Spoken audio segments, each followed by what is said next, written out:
Hey guys, long time no see.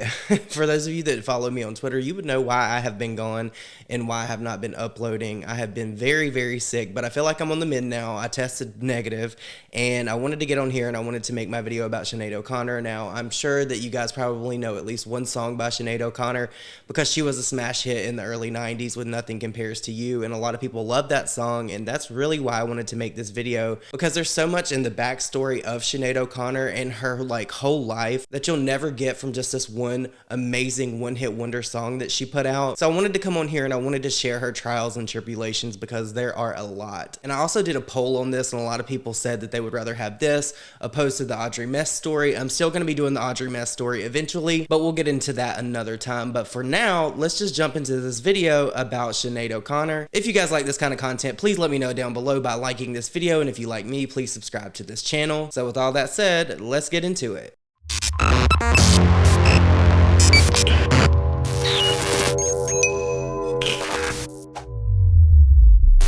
Sinead Marie Bernadette O'Connor, also known as Magda Davitt and Shahuda Sadaquat, was born in Glenorchy County in Dublin on December 8, 1966. She was named Sinead after the wife of the Irish president, Eamon de Valera, Marie after the mother of the doctor who performed her delivery, and Bernadette after Saint Bernadette of Lourdes, France. She has 5 siblings. Of those siblings, she was born third and is only one of 2 girls. However, Sinead is not the only famous face at the dinner table. Her brother Joseph is an accomplished published author. She also has 2 more brothers named John, Owen, and a sister named Eimer. Her father is Sean O'Connor, a structural engineer who would later become a barrister. A barrister is a type of lawyer in Ireland who specializes in court advocacy and giving legal advice and opinions. In order to become a barrister, you have to pass an exam set forth by the King's Inn, which is the body that governs the entry to the professions of barrister at law in Ireland. Sean would also go on to become the chairperson of the Divorce Action Group. Sinead's mother was a dressmaker before deciding to stay home and take care of the children. Unfortunately, the one constant that Sinead can remember in the household was the horrific abuse she and her siblings endured. Sinead's mother would regularly beat her, and at times when her siblings were pressed,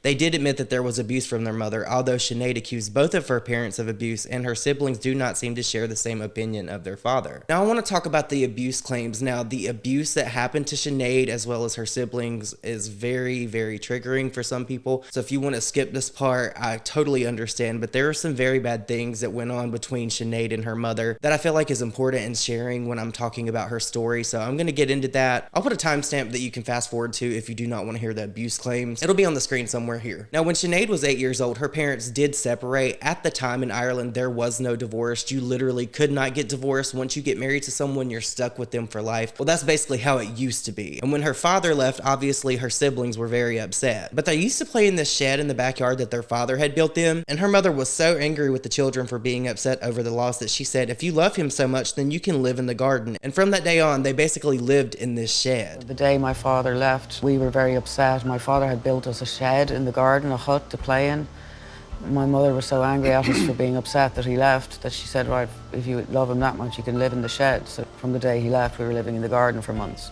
Well, when you mean garden, you mean the yard? The backyard. The backyard. Yeah. Now, something that stood out to me in this interview is the fact that Sinead would not speak on the experiences of her siblings. She kept it private out of respect for them, which shows a monumental amount of class. Now, as far as Sinead's story, she says that their home was run as a torture chamber. She describes the delight her mom took in harming the children and describes her as a complete sadist, someone who relished in their pain. Sinead claimed that her mother would beat and kick her daily, and mostly to her abdomen. Sinead said that her mother's goal was to ruin her reproductive system so that she could never have children. The fact that Sinead even has to think that that may be something that her mom thought about doing or trying to hurt her in that way is absolutely disgusting and sick to me. I really don't know how someone could do that to their kid. I really don't. In May of 2021, Sinead told People magazine that her mother had this obsession with destroying her womb. Sinead says that her earliest memory of her mother was that of her being told that she shouldn't have been born, she didn't want girls, and you were supposed to be a boy. She said that her mother started to chop off her hair and dress her in boy clothes. Now, clearly in today's age, we know just how traumatic and awful this can be for children and what this can do and the lifelong battles that this can cause in someone's head. Her mother would beat her daily. She would force the young girl to get naked and lay on the floor with her arms out almost in a position of a cross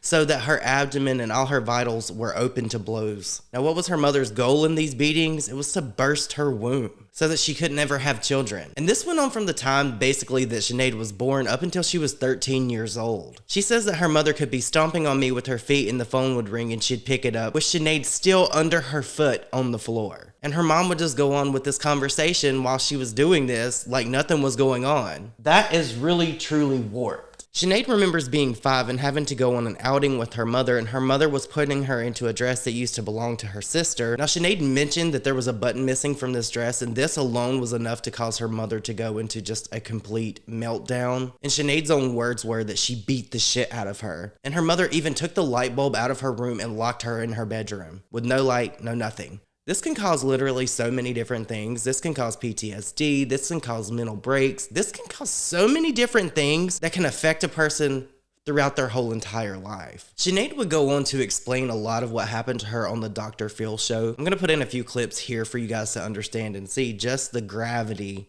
of what Sinead O'Connor went through at the hands of her mother. I remember being about 5 or so, we were meant to go somewhere for the weekend. She made me put on a dress that used to belong to my sister and the button was missing.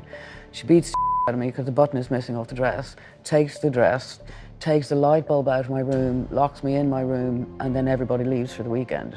She's the type of person, she'd make you get every Bible in the house and every hockey stick. We used to be terrified. The last day of school in summer was the most unhappy day of our lives. All the other kids would be delighted. We'd be hiding the hockey sticks and the tennis racks and crying because we're stuck with her for the summer. She would invent reasons to beat you up.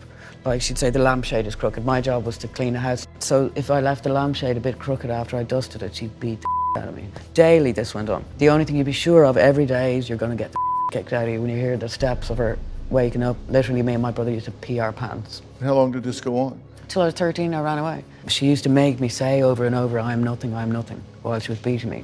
I am nothing? I'm nothing, I'm nothing. That's a very small toy. After a while, you begin to believe it.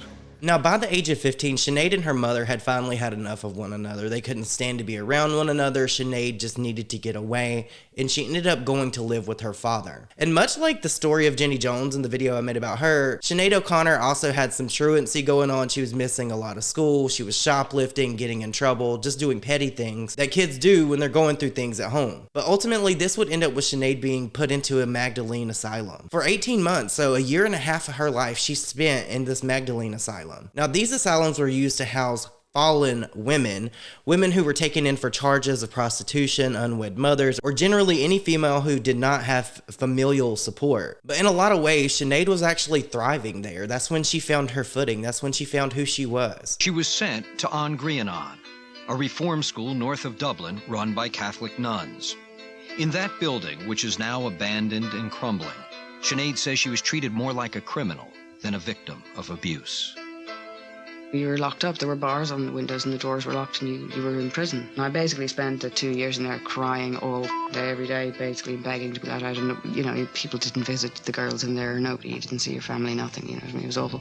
But it's where she discovered music. She was able to expand and develop her music further than she could have in the abusive environment that she had with her mother or living with her father, who didn't really pay her any attention at the time. But Sinead absolutely hated the structure and monotony of seemingly never changing day-to-day activities. They would send the more unruly girls to sleep in the adjoining nursing home, an experience that haunts Sinead still to this day. She once said of the experience, "I have never and will probably never experience such panic, terror, and agony over anything." Now, there was a really defining moment for Sinead O'Connor, and that was when she was 19. In 1986, her mother died in a car accident, and this would permanently seal their fate. The two would never be able to reconcile, and Sinead would never be able to openly discuss everything that her mother had put her through as an adult with her mother ever again. On February 10th, Sinead's estranged mother was driving on a Dublin highway when her car skidded on ice and crashed into a bus. Marie O'Connor was killed on impact.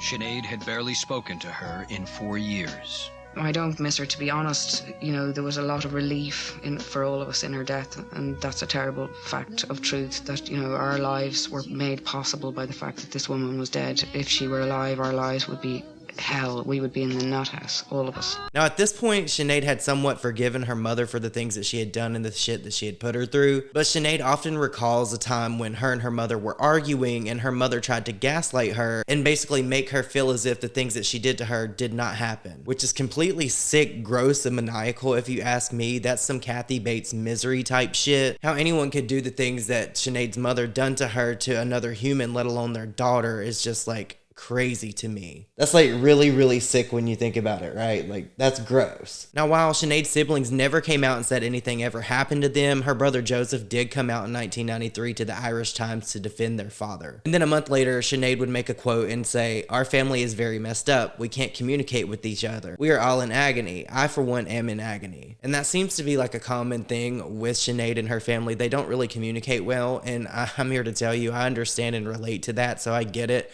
I don't speak to my siblings very often, so it's very easy for things to get misconstrued or blown out of proportion. So sometimes it's best not to actually have any kind of relationship with your siblings. Now I want to talk about Sinead's rise to fame. There's a lot more to Sinead and her voice than Nothing Compares to You. And I know that a lot of people are only going to remember her for that song because it is such an iconic song and it's such an iconic moment in time. But there's many other songs that Sinead has sang and many other things that she has done in her career that kind of make her different than just the run-of-the-mill artist. So Sinead would go on to end up meeting this guy named Con Farrelly in the mid-1980s, and they recruited members and started a band called Ton Ton Macote. The band then moved to Waterford while Sinead attended Newton School, but then she soon dropped out to follow them to Dublin. The band received mostly favorable reviews. Their sound was inspired by Com's love of world music, but it was undeniable that Sinead's powerhouse vocals were carrying their band at that time. And of course, with that voice that Sinead has, she caught the attention of some very big record execs, and that would eventually lead her to be ingrained in 90s music like she is today. Now, Sinead was eventually signed by Ensign Records and given a manager, former head of U2's Mother Records, and shortly after she was signed, she started working on vocals for the song Heroin, which was co-written with U2's guitarist The Edge for a film soundtrack. But unfortunately, her manager had been let go by U2's label for their very radical ideas, which quickly rubbed off on the young songstress. With her calling their music boombastic, she would later retract several statements, but the damage was already done. Her first album, The Lion and the Cobra, was a sensation when it was released in 1987, as she was entering into her 20s. It reached gold record status and earned her the Best Female Rock Performance Grammy nod. Her single Mandinka was a huge college radio station hit in the US, and I Want Your Hands on Me got tons of plays on both campuses as well as the radio after it got remixed to feature the rapper MC Lyte. Her first US TV appearance would be on Late Night TV with David Letterman, where she sang Mandinka in 1988. Our next guest is a unique and striking new writer and singer from Ireland whose first album is called The Lion and the Cobra. Folks, making her network television debut, please welcome Sinead O'Connor. Sinead? Her single Troy was released in the UK, Ireland, and the Netherlands, where it reached number 5 on the Dutch Top 40. Now, Sinead's second album, I Do Not Want What I Haven't Got, was considered popular and received more airtime on the radio than she had ever before. It was rated the second best album of the year by NME. She received praise for her voice and the originality of the songs that were on the album, her signature shaved head and often angry expression, and her propensity to wear baggy clothing was also notated this go around. This album contained her international breakthrough hit penned by none other than Prince himself. And when this was released, this absolutely changed Sinead O'Connor's life forever. Suddenly she was being offered tons of gigs, small movie bits, and in 1990 she joined several guests with Pink Floyd and Roger Waters' massive performance of The Wall in Berlin.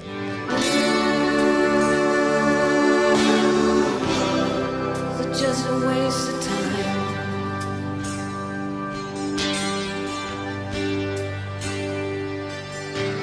In 1991, her take on Elton John's Sacrifice was acclaimed as one of the best efforts of the Elton John Two Rooms tribute album. This song has seen a resurgence by another female artist in the last year, Cold Heart by Dua Lipa featuring Sir Elton John. And you guys, I love this rendition of this song. I love Dua Lipa so much. Like, I should do a video on her. If you would like a video about Dua Lipa, let me know down below. Her next album was I'm Not Your Girl, which received mixed reviews at best. And of course, Sinead has released other albums throughout the years. And although she really does have a diehard following, none of them really excelled the way that Nothing Compares to You did. And this is where I want to talk about the controversies. Now, you guys, there's been a lot of controversy with Sinead O'Connor, especially this stuff with the Pope that we're going to talk about. And I just want to say before we get into this, I feel like if you know anything about the Roman Catholic Church, then you know that Sinead O'Connor is right. And I feel like she is owed a massive apology from the media and all these different people, especially freaking Madonna, because we're going to be talking about Madonna as well. I've never really liked Madonna. She's not that girl for me. But let's talk about Sinead O'Connor's controversies. Now, Sinead has always struggled with her own religion, and this would all come to a head on October 3rd, 1992, when she would appear on Saturday Night Live. And this would effectively tank her career in one very quick swoop. Children, children, fight. We find it necessary. We know we will win. We have confidence in the victory of good over evil.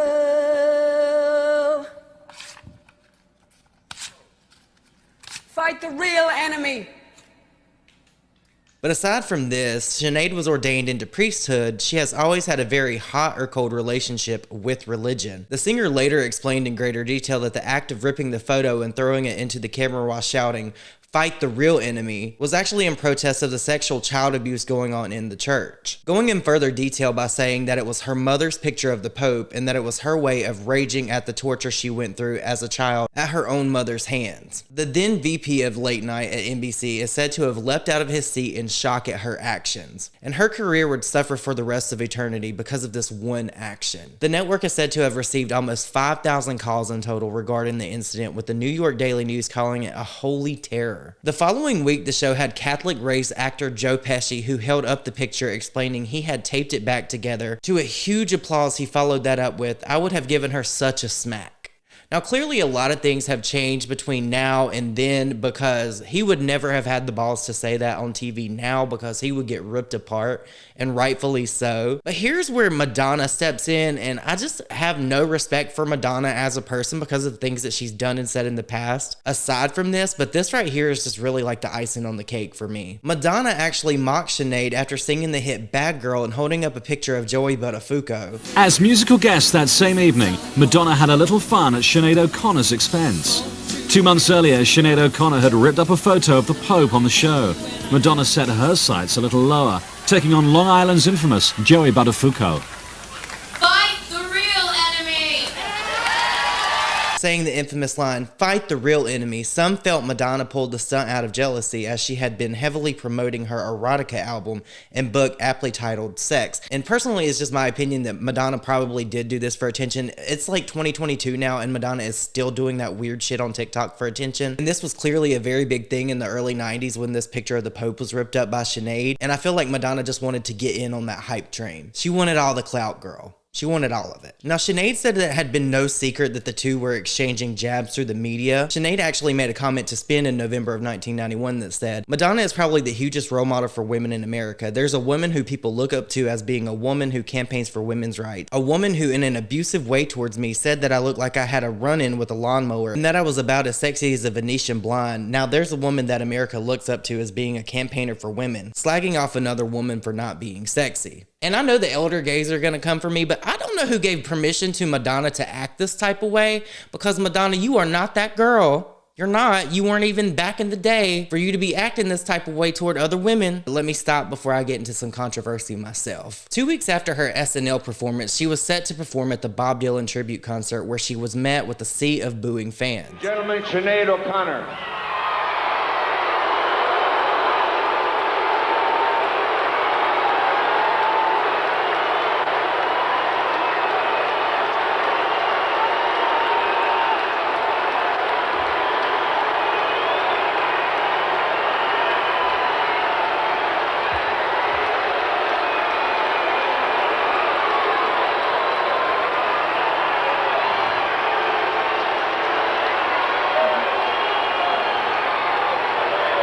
Thank you.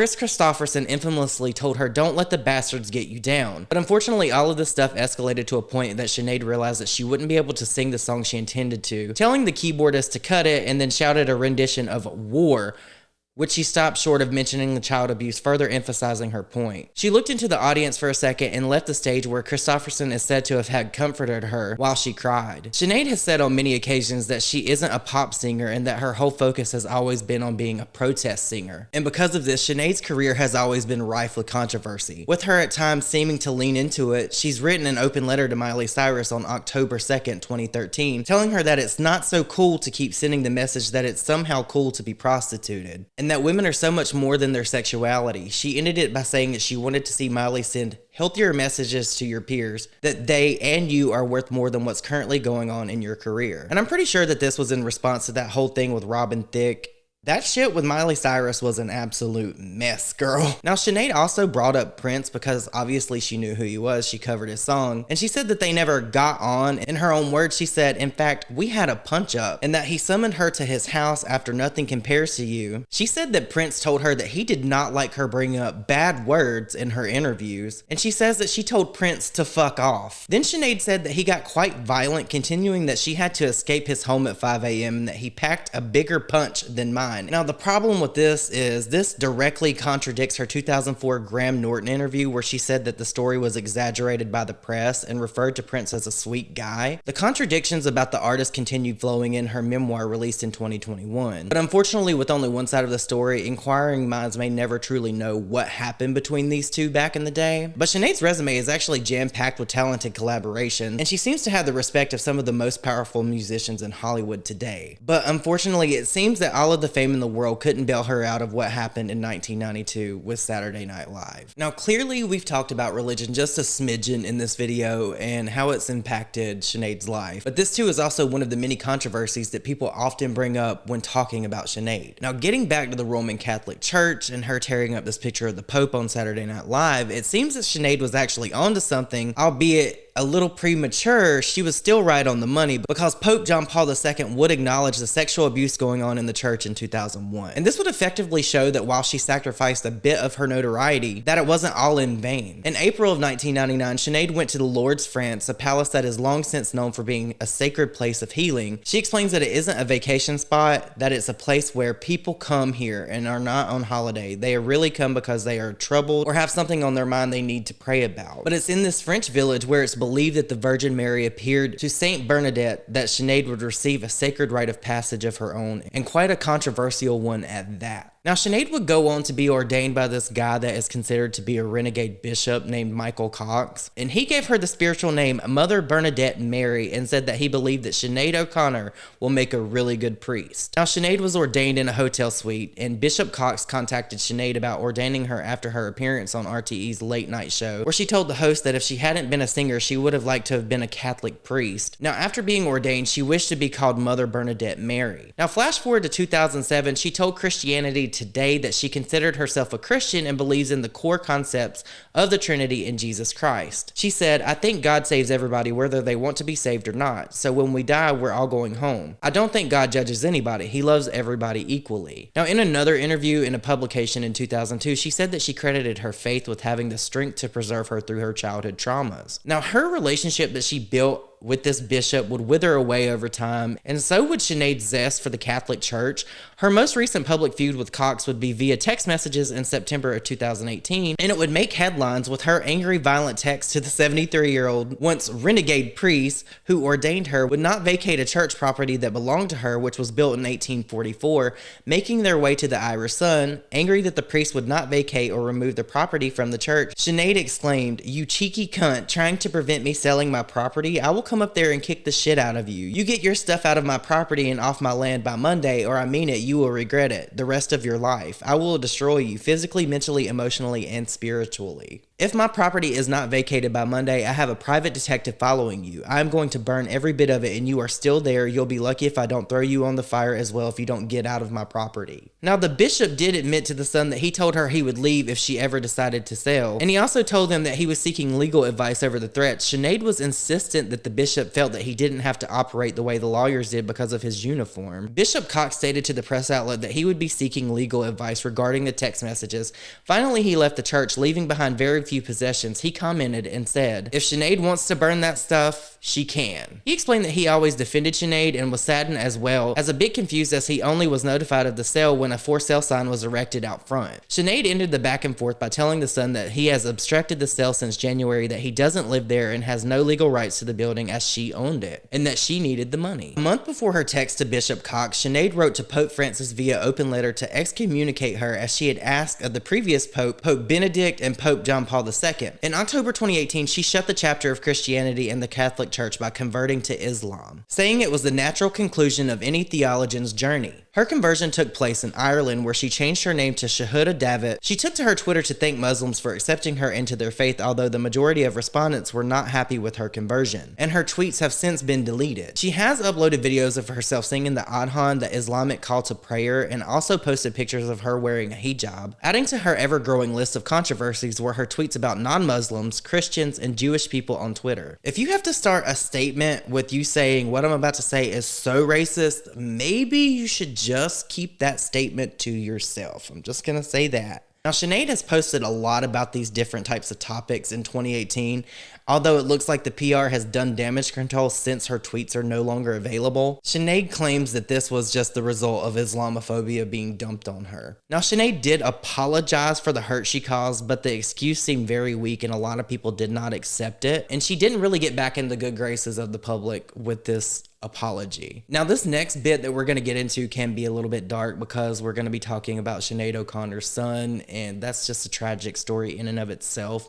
So if you are like easily triggered by talks of suicide, I highly suggest you just skip to the end of this video or let me know down below what you think of this video so far. But over the years, it's become glaringly obvious through appearances and even her social media posts that Sinead had been wrestling with some very dark things mentally. Basically for years at this point, like her whole life has been trauma. She's been through a lot more than any one person should really go through. Now, over the course of time that Sinead had spent in the music industry, she had married 4 different times and she had 4 children. And unfortunately, her marriages were short and she lost custody of some of her children by the time they were nearing their teen years. She became a grandmother on July 18th, 2015 when her son Jake and his girlfriend Leah welcomed a son. And on January 5th, 2022, her 17-year-old son Shane was reported missing from Newbridge County, Kildare, and he was found on January 7th in Bray County, Wicklow, deceased by police. So you can imagine all of this stuff that Sinead has been through her whole entire life just to get to this one point where her son takes his own life. That is so tragic. Now, Sinead did state that her son that she lost custody of in 2013 had been on suicide watch and that he ended his earthly struggle. She harshly criticized Ireland's Family Services Agency, TULSA,